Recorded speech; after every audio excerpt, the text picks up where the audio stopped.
Ici, on va trouver la règle d'une fonction valeur absolue, mais par partie et aussi sans connaître les coordonnées du sommet ici de mon graphique.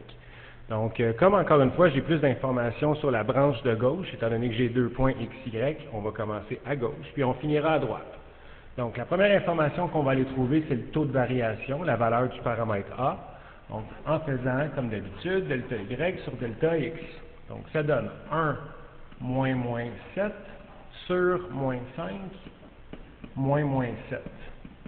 Donc, 8 demi qui donne 4. Donc, jusqu'à date, j'ai y est égal à 4x plus b. Et pour aller trouver la valeur de mon paramètre b, qui est mon ordonnée à l'origine, je vais remplacer dans la règle le x et y par un point quelconque qui se situe sur la branche de gauche. Donc, je choisis le point moins 7, moins 7. Donc, moins 7 est égal à 4 fois moins 7 plus b. Moins 7 égale moins 28 plus b. Donc, le b est égal à 21.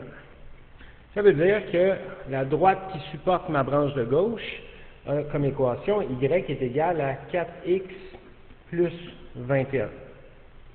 Maintenant, à droite, comme j'ai seulement un point x, y sur la branche de droite, je ne peux pas y aller en faisant delta y sur delta x comme on le fait pour la branche de gauche. Par contre, je sais que les deux branches d'une fonction valeur absolue ont un taux de variation opposé. Donc, si à gauche, mon TV est de 4, à droite, il est de moins 4. Donc, j'ai y est égal à moins 4x plus b. Et pour trouver la valeur du b, j'utilise l'unique point qu'on me donne ici, qui est le point moins 2, moins 3. Donc, avec le point moins 2, moins 3. On remplace. Moins 3 égale moins 4 fois moins 2 plus b. Moins 3 est égal à 8 plus b. Donc, si on soustrait 8 des deux côtés, b égale moins 11. Donc, j'ai l'équation de la droite qui supporte ma branche de droite. Y est égal à moins 4x moins 11. Maintenant, l'idée, c'est que ces deux équations-là sont des équations de droite, mais les deux branches de notre fonction valeur absolue sont des demi-droites. Donc, on doit dire sur quel intervalle du domaine chacune des équations a vraiment lieu. Donc, si je commence à gauche, on voit ici ma branche de gauche, prend comme intervalle du domaine toute cette portion-là. Donc, de moins l'infini jusqu'à la valeur du h, ici, là, jusqu'à la valeur du h du sommet, parce qu'en réalité, ce sommet-là, c'est hk. Donc, ce point-là, c'est le h. Donc, ce que je vais dire, ce que je sais pour l'instant, c'est que cette équation-là a lieu sur l'intervalle qui va de moins l'infini jusqu'à une valeur qui me reste à déterminer. Maintenant, la deuxième branche, ici, prend comme intervalle sur le domaine toute cette portion-là.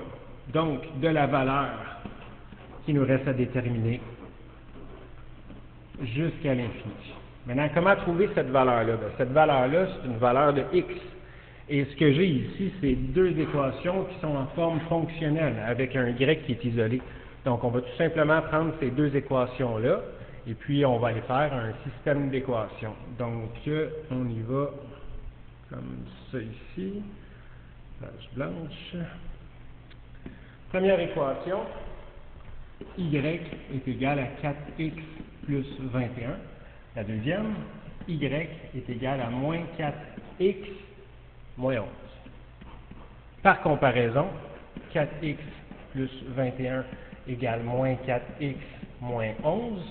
J'envoie le moins 4x à gauche, 8x. J'envoie le 21 à droite, moins 32. Je divise par 8. X est égal à moins 4.